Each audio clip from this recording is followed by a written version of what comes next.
Students, last class में हमने chapter 6 lines and angle exercise 6.2 के कॉन्सेप्चुअल एंड इंट्रोडक्शन 01 लेक्चर में आपको बताया था कि जब कोई transversal line two parallel lines को इंटरसेक्ट करती है तो वहां पर कौन कौन सी प्रॉपर्टीज निकल के आती है। हमने एक्सियम 6.3 में यानी कि कॉरस्पॉन्डिंग एंगल एक्सियम में आपको बताया था कि जब कोई transversal line two parallel lines को इंटरसेक्ट करती है तो वहां पर कॉरस्पॉन्डिंग एंगल्स हमेशा इक्वल हो जाते हैं। साथ ही हमने एक्सियम 6.3 जिसे हम converge of corresponding angle axiom कहते हैं, उसमें हमने आपको बताया था कि अगर एक ट्रांसवर्सल लाइन टू लाइंस को इंटरसेक्ट करती है और एक भी pair of corresponding angle equal हो जाता है तो वो टू लाइंस हमेशा पैरेलल होती हैं। साथ ही हमने 5 इंपॉर्टेंट थ्योरम की थी। इंपॉर्टेंट थ्योरम्स में हमने थ्योरम नंबर 6.2 में हमने आपको बताया था कि इफ अगर कोई ट्रांसवर्सल लाइन दो पैरेलल लाइंस को इंटरसेक्ट करती है तो each pair of alternate interior angles are equal. मतलब अगर एक ट्रांसवर्सल लाइन दो पैरेलल लाइंस को इंटरसेक्ट करती है तो जितने भी pair of alternate interior angle बनते हैं वो सब इक्वल होते हैं। ये थ्योरम नंबर 6.2 में बताया था। फिर हमने थ्योरम 6.3 में हमने आपको बताया था कि जब कोई भी ट्रांसवर्सल लाइन किन्हीं भी दो लाइंस को कट करे और अल्टरनेट इंटीरियर एंगल इक्वल बोले जाएं तो हम कहते हैं कि वो टू लाइंस पैरेलल थी। ये कन्वर्ज ऑफ 6.2 है। वहां पर क्या बोला गया था कि अगर ट्रांसवर्सल लाइन पैरेलल लाइंस को कट करे तो अल्टरनेट इंटीरियर एंगल इक्वल होते हैं। यहां पर क्या बोल रहा है, अगर अल्टरनेट इंटीरियर एंगल इक्वल हो जाए तो transversal line gene to lines को कट कर रही है वो टू लाइंस हमेशा क्या होती है, पैरेलल होती है। ये हमने 6.3 में एंड 2 में पढ़ा था। फिर थ्योरम नंबर 6.4 में हमने आपको बताया था कि अगर एक ट्रांसवर्सल लाइन दो पैरेलल लाइंस को कट करे तो हमेशा अलाइड एंगल्स हमेशा क्या होते हैं, सप्लीमेंट्री होते हैं। अलाइड एंगल्स को हम क्या कहते हैं, interior angle of the same side of the transversal line. Same side of the transversal line के जो एंगल्स होते हैं वो हमेशा सप्लीमेंट्री होते हैं। कब, जब एक ट्रांसवर्सल लाइन दो पैरेलल लाइंस को कट करे। और 6.4 के कन्वर्स यानी थ्योरम 6.5 में हमने आपको बताया था कि अगर एक ट्रांसवर्सल लाइन किन्हीं भी दो लाइंस को कट करे और गिवन हो कि भाई same side of the transversal line का सम 180 है या सप्लीमेंट्री है तो आप कहते हैं वो दो लाइन हमेशा क्या होती हैं, पैरेलल होती है। ये कन्वर्ज ऑफ 6.4 था। ठीक है, तो 6.5 में हमने ये पढ़ा। फिर थ्योरम 6.6 में हमने ये पढ़ा कि lines which are parallel to the same line, अगर दो लाइन किसी तीसरी लाइन के पैरेलल है, दोनों ही लाइन, ये लाइन भी उसके पैरेलल है, ये लाइन भी उसके पैरेलल है, तो ये दोनों लाइन आपस में क्या होंगी, पैरेलल होंगी। ये हमने थ्योरम नंबर 6.6 में आपको बताया था। साथ ही हमने ये भी बताया था कि ये जो प्रॉपर्टी है ये मोर देन 3 लाइंस के लिए भी होल्ड करती है। मतलब सिर्फ दो ही लाइन नहीं, अगर 50 लाइन आपको दे दे कि भाई ये लाइन भी दूसरी के इक्वल है, ये लाइन भी तीसरी के इक्वल है, तीसरी लाइन भी उसके इक्वल है, मतलब 3 लाइन आपको दे दे कि तीनों लाइन किसी चौथी लाइन के पैरेलल है, तो हम कहेंगे ये तीनों लाइन आपस में भी पैरेलल है। तो ये मोर देन 3 के लिए भी ट्रू है, ये थ्योरम 6.6। तो इस तरीके से हमने आपको 5 थ्योरम्स और 2 एक्सियम्स कराई थी। तो जिन लोगों ने वो थ्योरम और एक्सियम्स नहीं किए हैं उनको कर लें, बहुत इंपॉर्टेंट थ्योरम एंड एक्सियम्स हैं, उससे ही आपके सारे कॉन्सेप्ट्स आगे आएंगे और चैप्टर 7, 8, 9 सब में वो यूज होने वाले हैं। ठीक है, क्लास 10th में भी वो यूज होंगे और आगे हायर क्लासेस में हमेशा यूज होते रहेंगे। ओके, तो आज की क्लास में हम क्या करेंगे, इंट्रोडक्शन 02 करेंगे ऑफ एक्सरसाइज 6.2 और उसमें हम क्या करेंगे, एग्जांपल्स ऑफ एनसीईआरटी को सॉल्व करेंगे। तो चलो स्टार्ट करते हैं एग्जांपल 4। ठीक है, एग्जांपल 4 करते हैं। तो देखो एग्जांपल 4, क्या example 4, in figure this PQ is parallel to RS, MXQ is 135, MYR is 40 and find angle XMY। Example number 4। Example number 4 में कह रहा है कि दिए गए फिगर में आपको फिगर गिवन है, मान लो ये आपको फिगर गिवन है, ये है P, ये है Q, ठीक है, ये है R, ये है S, यहां पर M पॉइंट है, ठीक है, ये M पॉइंट है, ये X पॉइंट है, ये Y पॉइंट है। ठीक है, ये एंगल आपको 40 डिग्री गिवन है, ये एंगल आपको 135 डिग्री गिवन है। ओके, तो ये सारी इंफॉर्मेशन आपको गिवन है। तो जो जो चीजें गिवन है उनको भी नोट कर लेते हैं। क्या गिवन है, एंगल QXM, ठीक है, या MXQ। MXQ angle 135 degree given है, MYR 40 डिग्री गिवन है, MYR 40 डिग्री गिवन है, XMY आपको फाइंड करना है, और PQ is parallel to RM भी गिवन है, PQ is parallel to RS भी आपको गिवन है। ठीक है, ये सारी इंफॉर्मेशन आपको गिवन है। ठीक है, ये दोनों लाइंस पैरेलल भी गिवन है। अब देखो यहां पर हम क्या करेंगे, कंस्ट्रक्शन करेंगे, थोड़ा सा हमें कंस्ट्रक्शन की जरूरत पड़ेगी। यहां पर ये PQ है और यहां पर ये RS है, और यहां पर हम एक लाइन ड्रॉ कर देंगे जो कि पैरेलल होगी। ठीक है, तो इस तरीके से हमने एक लाइन ड्रॉ कर ली। ये है हमारा PQ, ये है हमारा RS, और ये M पॉइंट है, ये 135 है। ठीक है, ये है 40 डिग्री। ठीक है, हमने यहां पर एक लाइन ड्रॉ कर ली। इस लाइन को मान लो हमने क्या कहा, ये कह दिया हमने, मान लो ST कह दो। ठीक है, ST। ठीक है, तो क्या किया हमने, ड्रॉ ST। ड्रॉ, सबसे पहले हमने क्या किया, हमने किया draw ST parallel to PQ। ST draw कर ली जो कि किसके पैरेलल है, PQ के पैरेलल है। ठीक है, बट हम जानते हैं, लेकिन हम जानते हैं कि ST तो पैरेलल टू PQ है, एंड PQ RS के पैरेलल है, and PQ is parallel to RS। PQ is parallel to RS। भाई PQ ST के भी पैरेलल है, PQ RS के भी पैरेलल है, so which implies that ST is parallel to RS। ST और RS भी पैरेलल है, क्योंकि अभी आपको थ्योरम 6.6 में बताया कि line which are parallel to the same line are always parallel to each other. So PQ ST के भी पैरेलल, PQ RS के भी, तो ST और RS भी क्या हो जाएंगे, पैरेलल हो जाएंगे। तो तीनों लाइन पैरेलल हैं। ये बात यहां तक क्लियर हो गई आपको। नाउ अब देखो, ये एंगल 135 है। ठीक है, ये एक्स पॉइंट है, ये एंगल 135 है, और ये एंगल हम निकाल सकते हैं क्योंकि ये same side of the transversal line है। तो हम क्या कहेंगे, एंगल हम कह सकते हैं 135 plus XMT plus XMT equal to 180। भाई 135 और XMT इन दोनों का सम 180 डिग्री होगा। क्यों होगा, corresponding angle of the same side of the transversal line are supplementary। Theorem number 6.4 में आपको ये बताया था। ठीक है, यहां पर क्या बोलेंगे, आप एलाइड एंगल कह दो सिंपली। ठीक है, एलाइड एंगल्स या corresponding angle of the, sorry, alternate interior angle of the same side of the transversal line. ठीक है, तो यहां से XMT आ जाएगा 180 माइनस 135 विच इज कितना आ जाएगा, 45 डिग्री। ठीक है, ये आ जाएगा 45 डिग्री, 45 है। ठीक है, बिल्कुल, तो 45 आ गया, ये एंगल मेरा 45 आ गया। ठीक, सिमिलरली आपको ये 40 पता है तो ये भी 40 हो जाएगा। क्यों, यहां पर जेड की शेप बन गई, अल्टरनेट इंटीरियर एंगल, तो आप कह सकते हो कि TMY। ठीक है, TMY, तो एंगल TMY इक्वल होगा किसके, MYR के, एंगल MYR के। ठीक है, TMY MYR के इक्वल होगा। क्यों, अल्टरनेट इंटीरियर एंगल। क्यों है alternate interior, as ST is parallel to RS, क्योंकि दो लाइन जब पैरेलल होती है तो जेड शेप में जब ये एंगल बनते हैं, ये अल्टरनेट इंटीरियर एंगल होते हैं और ये इक्वल भी होते हैं। तो यहां पर हम कह सकते हैं कि TMY, so angle TMY equal to क्या हो जाएगा, 40 डिग्री हो जाएगा, क्योंकि MYR 40 है, MYR 40 है तो TMY भी 40 है, क्योंकि दोनों इक्वल है। तो नाउ हमें क्या निकालना था, XMY निकालना था। सो एंगल XMY इक्वल हो जाएगा TMY के। भाई ये पूरा एंगल मुझे निकालना था, ये पूरा एंगल कैसे निकलेगा, दिस प्लस दिस, तो XMY, ठीक है, या TMY, ठीक है, TMY और TMX या XMT भी कह सकते हैं। XMT दोनों का सम कितना हो जाएगा, XMY दे देगा। ये 45 है और ये 40 है, तो ये कितना हो जाएगा, ये हो जाएगा 85। सो 85 will be your answer. So XMY कितना हो जाएगा, 85 degree, and this is your answer. XMY हो जाएगा 85 डिग्री। ठीक है, नोट करो, फिर आगे करते हैं एग्जांपल 5।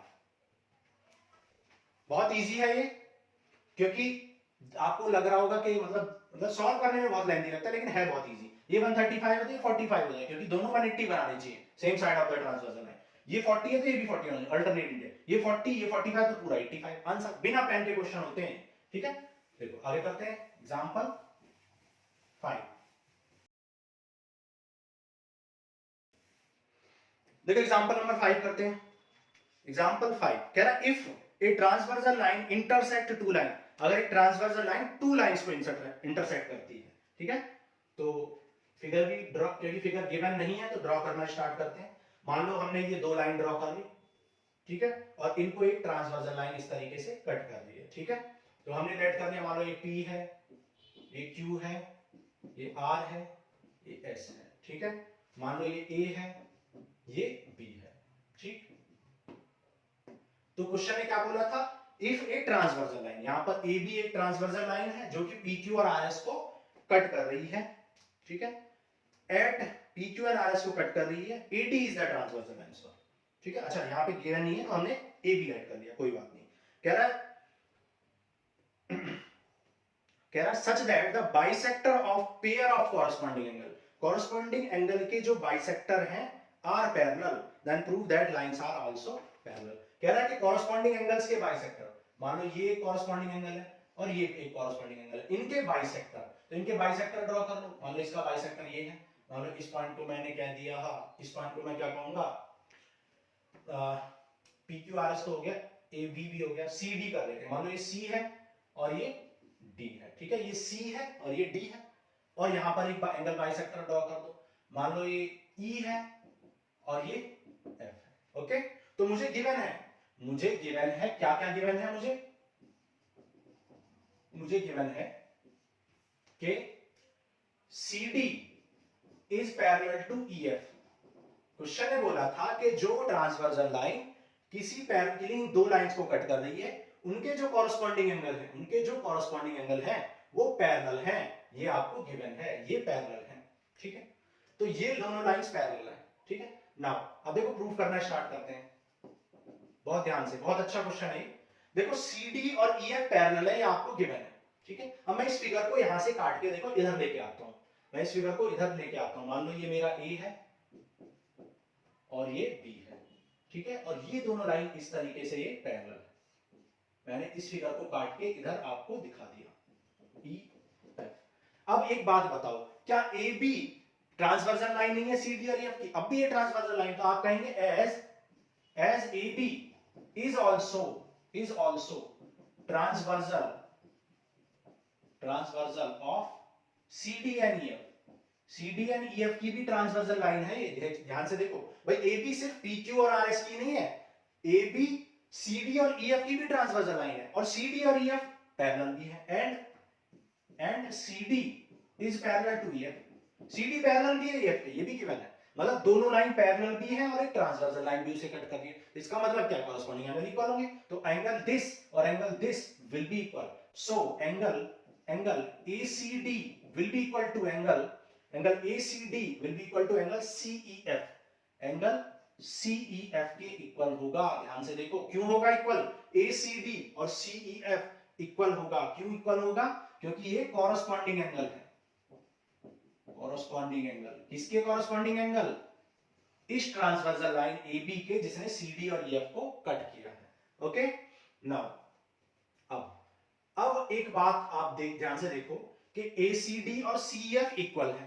अच्छा अगर आप ध्यान से देखो तो अगर ACD का आप डबल कर दो, ACD का अगर आप डबल कर दो, इसको अगर आप 2 से इंटू कर दो, अगर इसको आप 2 से इंटू कर दो तो 2 of ACD equal to 2 of CEF आ जाएगा, 2 of ACD equal to 2 of CEF आ जाएगा। और 2 ऑफ ACD को आप क्या लिख सकते हो, क्योंकि ये बाइसेक्टर है, एज आप यहां पे लिख सकते हो as ACD equal to DCQ, as ACD is equal to DCQ, क्योंकि ये एंगल इसके इक्वल है, ये एंगल इसके इक्वल है, क्योंकि ये दोनों एंगल क्या है, ये बाइसेक्टर है, एज CD इज बाइसेक्टर। ठीक है, ACD equal to CDF as CD is bisector, क्योंकि CD बाइसेक्टर है। So twice of ACD, क्योंकि ACD और DCQ इक्वल है, तो twice of ACD को क्या लिख सकते हैं, ACD plus DCQ। भाई जब 2 times of ACD, क्योंकि ACD और DCQ इक्वल है, तो ACD plus DCQ को मैं 2 times of ACD लिख सकता हूं। भाई ACD को 2 जगह ब्रेक कर दिया और एक ही CD को DCQ लिख दिया। सिमिलरली आप देखो पूरा इलैबोरेट करके दिखा देते हैं, ACD ये हो जाएगा CEF और ये हो जाएगा CEF। मतलब मैंने क्या किया, ACD को 2 जगह लिख दिया, लेकिन ACD किसके इक्वल है, DCQ के। भाई ACD किसके इक्वल है, DCQ के, और यहां पर एक CEF किसके इक्वल है, CEF को देखो CEF FES के इक्वल है, क्योंकि ये दोनों एंगल भी इक्वल है, क्योंकि ये बाइसेक्टर है। तो क्या बोलेंगे, since CEF equal to F E S C E F equal to F E S, क्यों? As E F is also bisector, ये बाइसेक्टर है, तो यहां पर सीई एफ को मैं एफ ई एस लिख सकता हूं, एफ ई एस लिख सकता हूं। अब देखो ये प्लस ये मिलके क्या बना लेगा, एसीक्यू बना लेगा भाई, दिस प्लस दिस मिला के क्या बना लेगा, एसीक्यू। तो इस पूरे को मैं क्या लिख सकता हूं, एसीक्यू, और इस पूरे को मैं क्या लिख सकता हूं, मतलब दिस प्लस दिस, इन दोनों को क्या लिख सकता हूं, सीई एस, ठीक है, सीई एस, ठीक है। अब देखो ये पूरा एंगल और ये पूरा एंगल इक्वल हो गए। अब जब ये दो पूरे पूरे एंगल इक्वल हो गए तो ये लाइन ऑब्वियसली क्या हो जाएंगी, पैरेलल, क्यों? Converse of corresponding angle axiom, then by क्या लिखेंगे, विच आर कॉरस्पॉन्डिंग एंगल, जो कि क्या है, कॉरस्पॉन्डिंग एंगल्स हैं, ठीक है, corresponding angles. So by converse of corresponding angle axiom, corresponding angle axiom, converge of corresponding angle axiom, AB is parallel to, यानी PQ is parallel to RS, PQ क्या है, parallel to RS है। मैं एक बार और बताऊंगा आपको, एक बार और मैं आपको बता देता हूं। देखो मैंने क्या किया, मैंने इस पार्ट को, इस लाइन को उखाड़ के यहां रख दिया, ये ठीक है, इसको और इसको निकाल के यहां रख दिया। जब मैंने इसको यहां रखा, क्वेश्चन ने बोला था कि ये जो लाइन है, ये जो लाइन है, ये बाइसेक्टर है, ये लाइन बाइसेक्टर है और ये लाइन पैरेलल भी है, ठीक है। तो ये बाइसेक्टर भी है, पैरेलल भी है। तो जब ये लाइन पैरेलल है तो मैं कह सकता हूं कि इन पैरेलल लाइंस को ये ट्रांसवर्सल लाइन कट कर रही है, और जब दो पैरेलल लाइंस को एक ट्रांसवर्सल लाइन कट करती है तो ये जो एंगल होते हैं कॉरस्पॉन्डिंग एंगल होते हैं और ये इक्वल भी होते हैं। तो मैंने कहा कि एसीडी और सीईएफ इक्वल होंगे, कॉरस्पॉन्डिंग एंगल है ना। तो जब ये कॉरस्पॉन्डिंग एंगल है तो इनका डबल भी इक्वल होगा, जब ये इक्वल है तो इनके डबल भी इक्वल होंगे। तो मैंने इनको डबल लिख दिया, डबल कर दिया। अब इनके डबल का मतलब क्या है, दिस, इसको दो बार this plus this, ACD twice of ACD मतलब ACD plus ACD, twice of CEF मतलब सीईएफ प्लस सीईएफ, और सीईएफ प्लस सीईएफ आ गया। अब सीईएफ यानी एसीडी, एसीडी किसके इक्वल है, डीसीक्यू के इक्वल है। क्यों? क्योंकि एसीडी डीसीक्यू के इसलिए है क्योंकि सीडी ने इनको बाइसेक्ट कर रखा है, तो ये एंगल और ये एंगल इक्वल है। तो मैं इस एसीडी को डीसीक्यू भी लिख सकता हूं, तो एक एसीडी को डीसीक्यू लिख दिया, और एक सीईएफ को इस वाले एंगल को मैंने ईएफएस लिख दिया। तो दिस प्लस दिस यानी ये दोनों मिलकर क्या बना लेंगे, एसीक्यू, और ये दोनों मिलकर क्या बना लेंगे, सीईएस। तो यहां ये पूरा एंगल और ये पूरा एंगल इक्वल हो गए, और ये जब पूरे एंगल इक्वल हो गए, ये तो कॉरस्पॉन्डिंग एंगल थे, और जब कॉरस्पॉन्डिंग एंगल इक्वल हो जाते हैं तो एक्सियम 6.34 में आपको बताया था कि जब कॉरस्पॉन्डिंग एंगल इक्वल हो जाते हैं तो लाइंस हमेशा क्या होती है, पैरेलल होती है, converge of corresponding angle axiom. So note करो, ये हो गया एग्जांपल नंबर 5। फिर करते हैं एग्जांपल 6। देखो एग्जांपल 6 करते हैं। एग्जांपल 6 कह रहा है, in figure 6.27 AB is parallel to CD। Figure given है और कह रहा है AB is parallel to CD, ठीक है। तो क्या क्या गिवन है वो भी नोट कर लेंगे। गिवन क्या है, AB is parallel to CD, ठीक है। तो AB is parallel to CD draw कर लो। ये देखो AB, मान लो ये AB है और is parallel to CD, ठीक है। ये है A, ये है B, AB is parallel to CD, ये है C, ये है D। फिर कह रहा है CD is parallel to EF, CD is parallel to EF। तो CD किसके पैरेलल है, EF के पैरेलल है, ठीक है।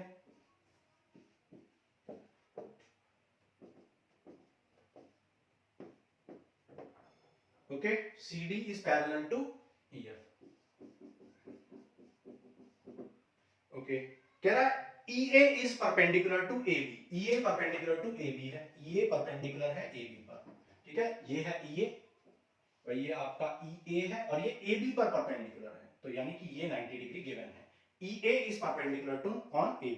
कह रहा है BEF is 55 डिग्री, BEF यानी B ये है, E ये है, F ये 55 डिग्री है, ठीक है। ये एंगल आपका 55 डिग्री गिवन है, BEF 55 डिग्री गिवन है, ठीक है। आगे कह रहा find the value of x, y and z। x, y, z की वैल्यू आपको बतानी है। ये पॉइंट D गिवन है, ये एंगल y गिवन है, ये एंगल z गिवन है और ये एंगल x गिवन है, ये वाला एंगल x गिवन है, ठीक है।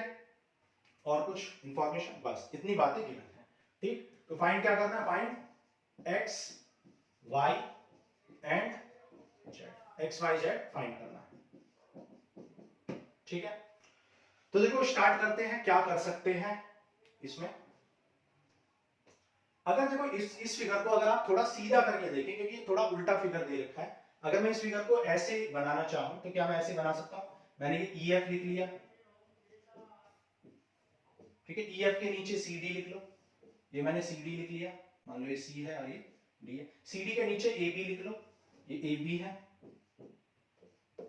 ठीक है। तो EF CD AB, ठीक है, और E से B तक एक लाइन इस तरीके से जा रही है, तो E से B तक मैंने ये एक लाइन ड्रॉ कर ली, ठीक है, E से B तक। और ये एंगल BEF ये 55 डिग्री गिवन है, ठीक है। और ये पॉइंट D है, ये Y एंगल है, और ये जो B पर एंगल बन रहा है, ये वाला एंगल कितना है? ये X है, ठीक है, ये वाला एंगल कितना है? X है, ठीक है, B पर। तो इस तरीके से ये फिगर हमने ऐसे बना लिया। और Z भी हमें पता है, Z कौन सा एंगल है? ये वाला एंगल Z है। साथ ही EA परपेंडिकुलर है, ये परपेंडिकुलर है, ठीक है, और ये एंगल हमें Z गिवन है। तो ये इस तरीके से फिगर मैंने बना लिया। अब आप बहुत इजीली देख सकते हो कि भाई AB पैरेलल है CD के और CD पैरेलल है EF के, तो आप यहां से एक कंक्लूजन निकाल सकते हो। थ्योरम 6.6 क्या कहेंगे? As AB is parallel to CD and CD is parallel to EF, so आप कह सकते हो कि भाई AB भी CD के पैरेलल है, CD भी EF के पैरेलल है, तो हम कह सकते हैं कि AB और EF भी पैरेलल है। ये कंक्लूजन निकाल सकते हैं, देखते हैं इसका यूज होता है नहीं, ठीक है। अच्छा, तो हमें ये पता चल गया AB और EF भी पैरेलल है। जब AB और EF पैरेलल है तो ये जो लाइन है, ये जो एंगल है 55 और X, देखो AB और EF पैरेलल है और ये EB क्या है? ट्रांसवर्सल लाइन है। तो आप कह सकते हैं since EB is transversal line of two lines AB parallel EF। भाई दो लाइन AB और EF पैरेलल है और उनकी ट्रांसवर्सल लाइन कौन है? EB है। सो हम कह सकते हैं कि 55 यानी ये एंगल प्लस X आपको क्या दे देगा? 180 डिग्री दे देगा। क्यों? क्योंकि ट्रांसवर्सल लाइन के सेम साइड है ये। ट्रांसवर्सल लाइन के सेम साइड जब भी क्या होते हैं? सेम साइड जब भी ट्रांसवर्सल लाइन के इंटीरियर एंगल होते हैं तो उनका सम हमेशा क्या होता है? उनका सम हमेशा 180 डिग्री होता है, ठीक है। तो कह सकते हैं कि 50 और x का सम कितना हो जाएगा? 180 डिग्री। 50 और x का सम 180, क्या लिखेंगे? अलाइंड एंगल के कह सकते हैं, या transversal line interior angle of the same side of the transversal line, aligned angles, या को इंटीरियर एंगल भी कह सकते हैं। तो x की वैल्यू यहां से क्या आ जाएगी? 180 माइनस 55 विच इज 125 हो जाएगा आपका आंसर। तो x निकल गया। लेकिन आप एक बात बताओ, अगर क्योंकि CD और AB पैरेलल है और x और y क्या है? दोनों ही क्या है? कॉरस्पॉन्डिंग एंगल है, दोनों के मुंह एक ही तरफ खुले हैं, सम्मुख कोण एक ही तरफ जिनका मुंह होता है, तो x और y इक्वल होंगे। तो क्या लिखेंगे? As CD is parallel to AB, क्योंकि CD parallel to AB है, सो आप कह सकते हो x is equal to y। क्यों? क्योंकि ये क्या है? कॉरस्पॉन्डिंग एंगल है। भाई जब दो लाइन पैरेलल होती हैं तो उनके कॉरस्पॉन्डिंग एंगल्स क्या होते हैं? इक्वल होते हैं। सो x इक्वल टू क्या हो जाएगा भाई? सो x भी 125 था और y भी क्या हो जाएगा? 125 हो जाएगा। ओके, तो x और y तो हमने निकाल लिए। नाउ अब देखो z निकालते हैं, ठीक है, z अब निकालना रहेगा। अब देखो, अगर आप ध्यान से देखो, क्योंकि EF और AB पैरेलल है, EF और AB पैरेलल है, अभी हमने प्रूव किया, ठीक है। क्या लिखेंगे? As EF is parallel to AB proved above, अभी हमने प्रूव किया, ठीक है। यहां पर अभी हमने दिखाया कि क्योंकि जब ये इसके पैरेलल है, ये इसके पैरेलल है, ये भी इसके पैरेलल है, ठीक है, थ्योरम 6.6। तो EF is parallel to AB, तो EF और AB पैरेलल है, तो हमने ऊपर अभी प्रूव किया जब पैरेलल है तो आप, और एंड EA क्या है? ट्रांसवर्सल लाइन है। भाई EF और AB की ट्रांसवर्सल लाइन है या नहीं है ये? And EA is transversal line, EA is transversal line, ये ट्रांसवर्सल लाइन है। सो हम क्या कह सकते हैं? हम कह सकते हैं कि ये जो एंगल है, ये पूरा एंगल मतलब FEA, सो FEA प्लस BAE इनका सम कितना हो जाएगा? 180 डिग्री हो जाएगा। ध्यान से, क्योंकि ये क्या है, ये है आपकी ट्रांसवर्सल लाइन, ये है आपकी पैरेलल लाइन, तो ये एंगल यानी दिस, ये पूरा एंगल प्लस ये पूरा एंगल, ये क्या है, same side of the transversal line है। ध्यान से देखो, पैरेलल लाइंस और ट्रांसवर्सल लाइन के सेम साइड है, क्या लिखेंगे, एलाइड एंगल। ठीक है, आप एलाइड का मतलब मेंशन कर लेना। एलाइड का मतलब क्या होता है, corresponding angle of the, sorry, interior angle of the same side of the transversal line. तो FEA plus BAE is equal to 180 degree. ठीक है, नीचे दिखाई दे रहा है। ओके, तो यहां पर कर लेते हैं इसको, यहां लिख लेते हैं, देखो, ठीक है, यहां लिख लेते हैं। FEA कितना है भाई, FEA कितना, 55 प्लस जेड, 55 प्लस जेड, ये पूरा एंगल कितना, 55 प्लस जेड प्लस, और ये एंगल कितना है, ये तो 90 है, इज इक्वल टू 180 डिग्री। सो यहां से जेड इक्वल टू क्या आएगा, 180 माइनस 145 विच इज 35, जो कि क्या आ जाएगा, 35। ओके, तो जेड आ गया 35, एक्स एंड वाई आ गए 125। ठीक है, बहुत इजी था, थोड़ा सा फिगर कॉम्प्लिकेटेड था, बस आपको क्या करना है, जो कॉरस्पॉन्डिंग एंगल है इनको इक्वेट कर दिया, और जो एलाइड एंगल है मतलब same side of the transversal line, जो इंटीरियर एंगल, उनका सम 180 डिग्री कर दिया। ठीक है, so this ends with your introduction 02 of exercise 6.2। अब नेक्स्ट क्लास में हम करेंगे एक्सरसाइज 6.2 को सॉल्व। आज के लिए इतना ही, थैंक यू।